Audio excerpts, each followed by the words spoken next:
Hola a todas, me llamo Fekeila y voy a darles una pequeña charla sobre la obra de Borges. Ustedes ya son expertas, según me cuenta No Liliana, tanto. y quiero proponerles un punto de vista que a mí me gusta mucho respecto de la obra de Borges y es un punto de vista transversal.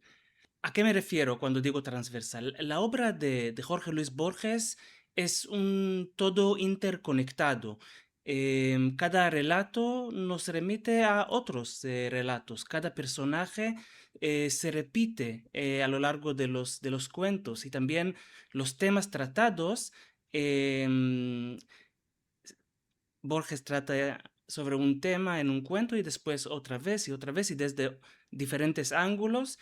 Y este todo interconectado nos invita a leerlo del mismo modo y es un modo transversal. Es decir, tomar un elemento, este elemento puede ser, por ejemplo, una estructura, una idea, un tema, un personaje, y ver este elemento específico a lo largo de muchos relatos, y no solo relatos, sino también ensayos, poemas, entrevistas también.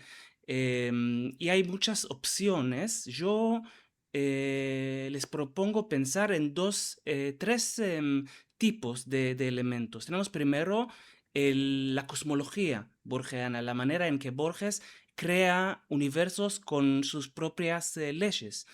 El segundo eje es el eje de los personajes. Hay muchos personajes arquetípicos, es decir, un personaje que vuelve en varios relatos, pero en una forma diferente, pero también similar. Y el tercer, digamos, eje es el eje de los temas. Podemos empezar con el eje de estos universos que Borges crea, que son realmente el arte de Borges es el arte del cuento, ¿no? En muy pocas páginas crea no solamente un apartamento, una esquina, no, crea un planeta, un universo. Entonces podemos, por ejemplo, pensar en la Biblioteca de Babel, que es un universo enorme, universo entero, de hecho, hecho a partir de una biblioteca. Es una biblioteca enorme que cubre el universo. Ahora, Borges, cuando él crea esta idea, no, él sigue una idea que ya han hecho antes de él, la idea de la biblioteca infinita. Por ejemplo, Robert Burton ya articulaba esta idea en el siglo XVI, la idea de que si tomamos todas las letras del alfabeto y las combinamos en todas las maneras posibles, podemos llegar a tener una biblioteca que contenga todos los libros posibles e imposibles. Y estas son las leyes de este cuento, las leyes de la biblioteca infinita. Em, de ahí adentro tenemos este bibliotecario ciego, viejo, que gasta sus años en busca de aquel libro perdido, no lo encuentra, pero sí puede justificarse a sí mismo a través de este testimonio que nos deja, que es el relato. Podemos pensar también en personajes que vuelven y puedo mencionar otra vez este bibliotecario, porque el bibliotecario ciego y viejo de la biblioteca de Babel no aparece solamente en este cuento, sino también en otros.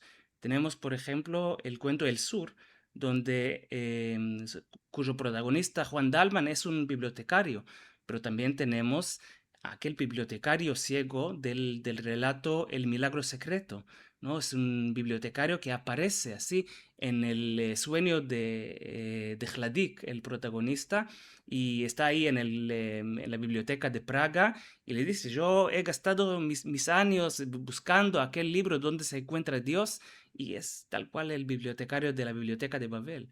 Podemos pensar en temas recurrentes, por ejemplo, el tema del laberinto, un tema central en la obra de Borges.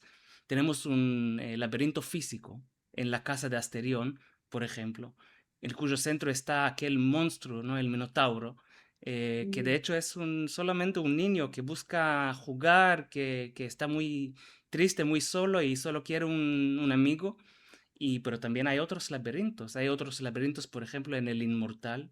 los laberintos muy difíciles de la ciudad de los inmortales, y también tenemos laberintos textuales, tal como aparece en el jardín de senderos que se bifurcan. Aquel libro que contiene todas las bifurcaciones temporales es también un laberinto de texto, ¿no? Como Baudelaire decía, un bosque de signos.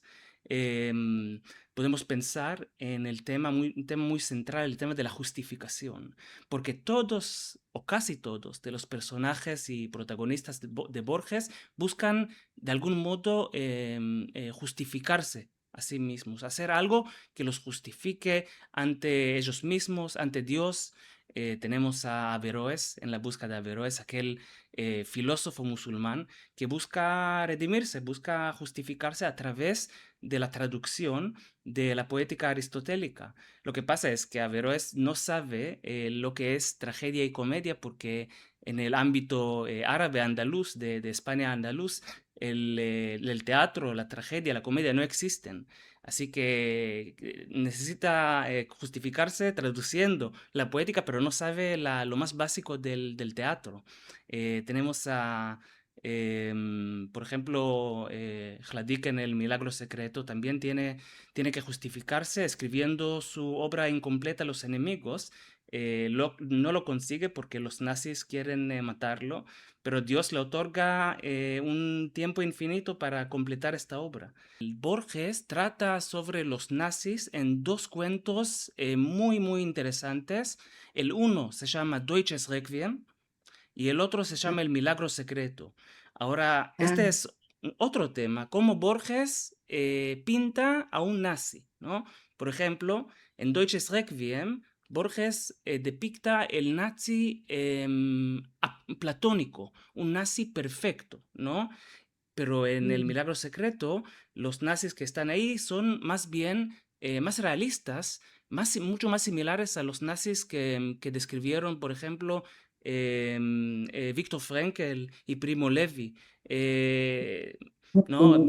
Primo Levi dice en su libro, no, los soldados que nos guardaban, nos trataban como piezas, como en una fábrica, se aburrían de nosotros, pero el otro nazi, aquel de Deutsches Requiem, es un nazi de sangre caliente, ¿no? A él es muy ideológico, le importa mucho, también busca justificarse de una manera muy perversa, por supuesto, pero este es otro tema que podemos comparar. Parafraseando a Octavio Paz, en la obra de Borges todo se corresponde, porque todo rima y todo ritma, es como una gran música, una sinfonía que tiene sus leitmotivs, ¿no? Estas partes musicales que se repiten y podemos empezar a identificarlas, y toda esta estructura, de hecho la obra de Borges es un aleph, ¿no? Em, Cada punto contiene todos los otros puntos. Yo leo, por ejemplo, el cuento El Inmortal, y dentro de este cuento encuentro muchísimas referencias a otro cuento, Atlón Uqba Orbis Tertius. Hay una página entera que se refiere a otro cuento. Y esta estructura muy conectada de la obra borgiana nos invita a leerla de una manera comparativa, y así podemos empezar a entender a Borges no a partir de un libro de filosofía o de historia, ni siquiera a partir de un libro de narratología, sino empezar a entender a Borges a partir de Borges, entender un cuento de Borges a través de otro cuento de Borges, con la comparación, y así empezar a generar significados e interpretaciones de esta obra.